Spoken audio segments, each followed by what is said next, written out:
This video is brought to you by NordVPN. Rishi Sunak has been Prime Minister for more than 80 days so far. Compared to his predecessors, he hasn't really been engulfed in scandal. Johnson had to contend with various sex scandals, the Partygate scandal, the prorogation scandal, and a whole host of Brexit drama-related scandals. Truss was in power for only 49 days, and it seemed that everything she did was either a scandal in of itself or was in relation to a scandal. I am a fighter and not a quitter. I am resigning. However, Sunak is now in the midst of dealing with his third backbench rebellion so far. This is because a landmark piece of legislation that has been slowly going through Parliament for the last few years and originated with Boris Johnson is yet again on the floor of the House of Commons. This is the Online Safety Bill. With Labour and more than 30 Conservative MPs willing to back an amendment, the government has been forced to accept its changes. So let's have a look at what the amendment is, how the government accepted it, and what this means for the Prime Minister moving forward.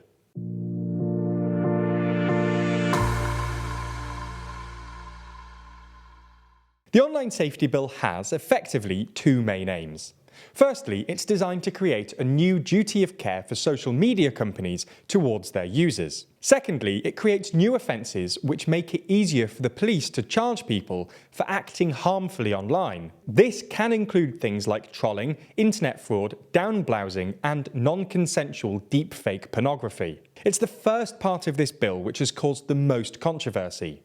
In the first draft of the bill, the government included a provision which required social media companies to prevent legal but harmful content. The government defined harm in the bill as anything that could cause physical or psychological harm. Additionally, they defined harm as anything that could increase the likelihood of someone acting in a way that is harmful to themselves, either because they've encountered it on the internet or someone has told them about it. In a damning criticism of this, Jonathan Sumption, a former Supreme Court Justice, said that many things which are harmless to the overwhelming majority of users may be harmful to sufficiently sensitive, fearful or vulnerable minorities, and that identifying such material would be so difficult that the only way to cope will be to take the course involving the least risk. In doubt, cut it out. This will involve a huge measure of regulatory overkill. A new era of intensive internet self-censorship will have dawned. Ultimately, the government appeared to agree and cut the requirements for social media companies to moderate legal but harmful material. However, the government's fight to get the legislation onto the statute book isn't over yet. In response to dropping this requirement, the government shored up legislation about what social media giants have to do to protect children. Some, though, think that the punishments for not doing so aren't harsh enough. As things stand, the bill states that tech giants are liable to pay up to 10% of their global revenue if they do not live up to their newly established duties. The only way that an individual working at a social media company could be personally held criminally liable is by failing to give information to Ofcom, the media regulator. This is where the new amendment comes in. It proposes a new clause which specifically states that managers who fail in their duties to protect children, more on that in a second, can be held criminally liable, and that they are liable on conviction or indictment to imprisonment for a term not exceeding 2 years or a fine or both. Now, as we said, this doesn't relate to their duties to all users, just their duties relating to children. These are addressed in Section 11 of the Online Safety Bill. In essence, social media companies have to provide a children's risk assessment and ensure that their services prevent children from encountering harmful content. Politically, this amendment was significant for the Prime Minister.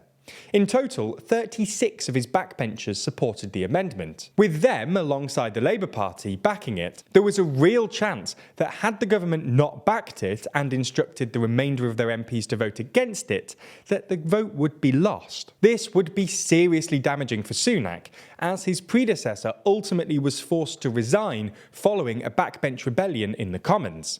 And while his position currently isn't as perilous, it could be the first step towards him being toppled. This is probably why Sunak, last week, instructed his ministers to look into the feasibility of the amendment.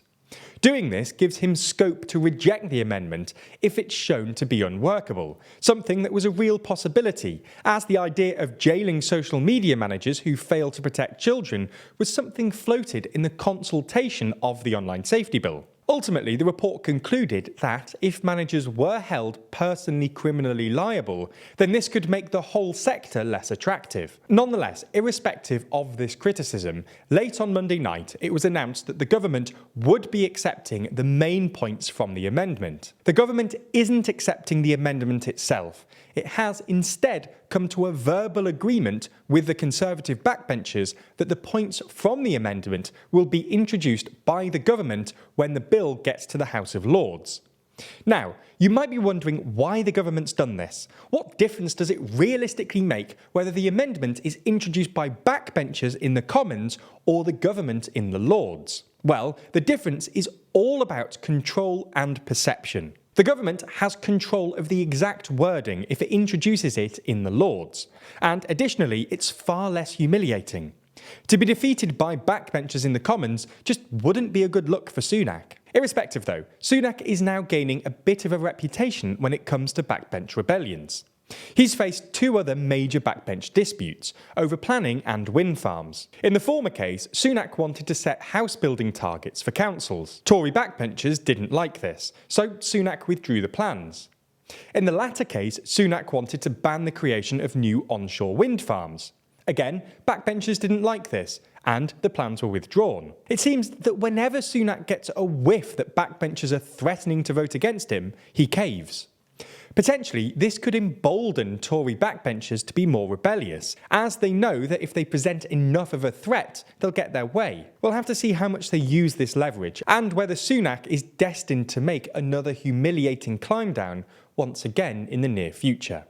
Anyway, no matter what, this still feels quite far from over. The government may have your back when it comes to online harassment, but fortunately, when it comes to your digital safety, NordVPN has you covered. It's an unfortunate reality that online scams and phishing attacks are on the rise right now. With us getting bombarded by emails from our banks, social media accounts, and even annoying newsletters we forgot we even signed up to, it's easy to click the wrong thing. One weak link can compromise security and bring things crashing down. With the protection of NordVPN though, you can use their threat protection features to identify potentially suspicious links. Even if you did reach a suspicious website, NordVPN's data encryption tools would protect against a number of other attacks like malicious man-in-the-middle breaches. Even if things do go wrong, NordVPN's dark web monitoring is always scanning for your details and passwords, and can actively notify you before you even notice. It's easy to think that it won't happen to you, or that you won't be fooled, but these scams are pretty subtle, and when we see even massive firms falling for it, it's worth protecting yourself as much as you can. So click the link in the description or go to nordvpn.com/TLDR to get a huge discount on their 2-year plan, and with their 30-day money-back guarantee, you've got nothing to lose. Thanks for your support, and make sure to click the link in the description.